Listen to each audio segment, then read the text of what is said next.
Okay, let's now look at the third way of turning objects into 3D soft bodies, and that is the tetrahedral approach. So as we talked about it before, what happens here is it's the most accurate way of doing things, and it turns an object into small pyramids. And those are called tetrahedrals. So to do this, we can just type in tet, or maybe even tetrahedral, and there you go. Tetrahedral.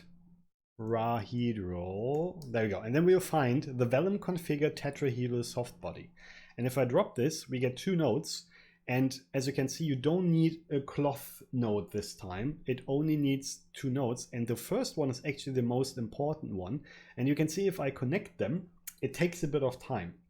Because the first node, the tet conform, turns my polygon geometry, which is hollow inside, into those tetrahedrals, which you can't really see when you look at the result right away.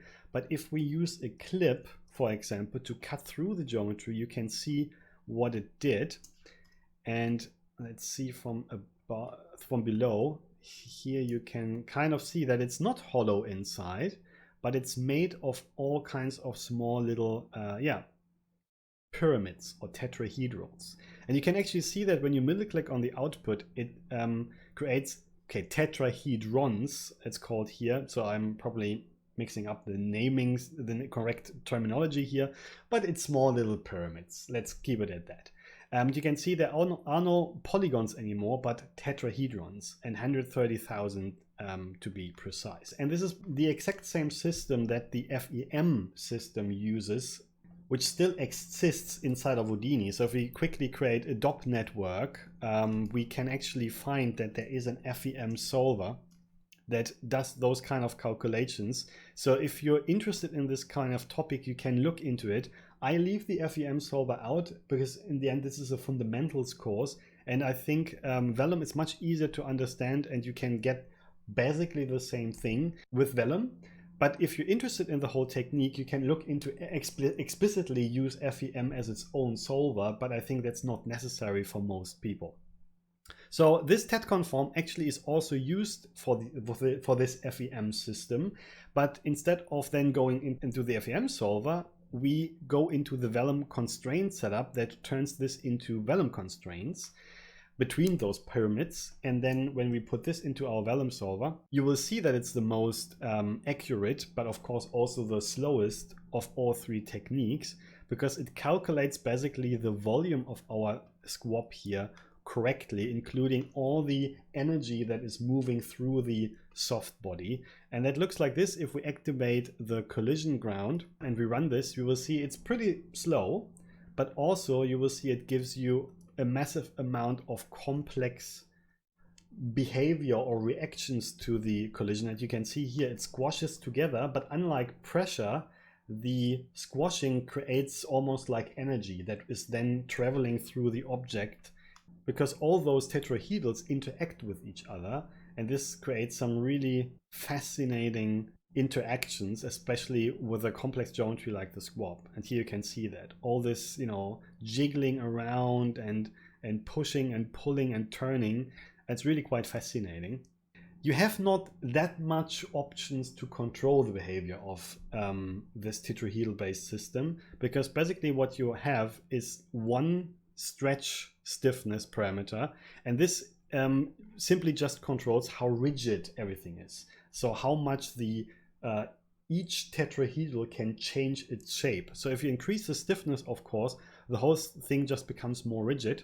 And then, for example, with 100 times more rigidity in the stretch stiffness, you get this result. And you can instantly see that there is less bounciness and less squashing happening, because it's now just stiffer. And there you go. While I was caching, you can see that my cache got lost. So it's the classical problem. Make sure that even for Vellum, sometimes under the Vellum solver advanced,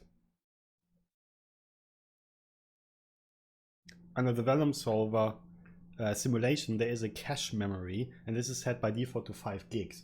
Let's increase that, because otherwise, if it's more than that, it will delete all cache information, and this is really annoying when you just want to test something. So let's increase that to 25 gigs, and now I have to sim this again. So here you go. This took a little bit, but again, as you can see, there's so much stuff going on.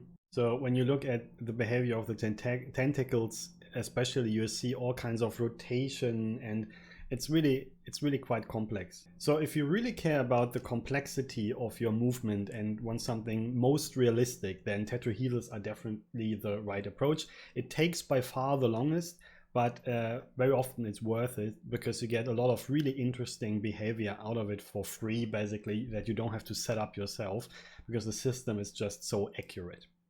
Okay, and as usual, if you want to increase the accuracy, you can always increase the solver sub-steps, but this is really just to show you the basics without going too deep into edge cases. By the way, here's a small, nice little thing. The object itself pushes against another object, and as you can see, there is also a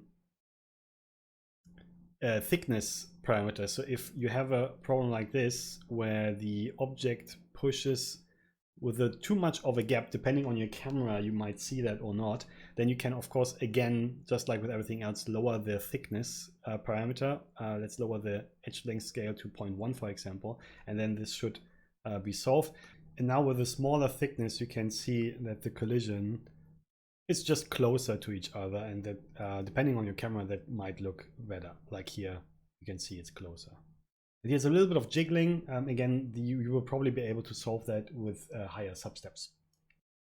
Now, when it comes to resolution of our TET version, it actually takes, as you can see, so this is the wireframe of our squab, and the TET conform takes that and basically triangulates it. So it takes directly the resolution of the input, which means if you need smaller detail, you just subdivide the geometry before it goes in. And then you will see that the resulting tetrahedrals are smaller, which of course makes it slower as well. Now that took a while, and you can see you have now tetrahedrals that are much smaller, at least at the edge areas. As you can see, it automatically uses bigger tetrahedrals or tetrahedrons when it has to cover the insides. And of course, finally, to make sure that we actually use our actual geometry, for this, we can use a pointiform again to just take our geometry and our reference, which would be this one. The TET version is our reference, and then we have the result of our simulation, and then you can apply the simulated version to your geometry, including all the beautiful movement that comes out of it. All right. So that's the third and final way of turning stuff into solid, soft bodies in Vellum, and I hope this is helpful. So thanks very much and see you later. Cheers.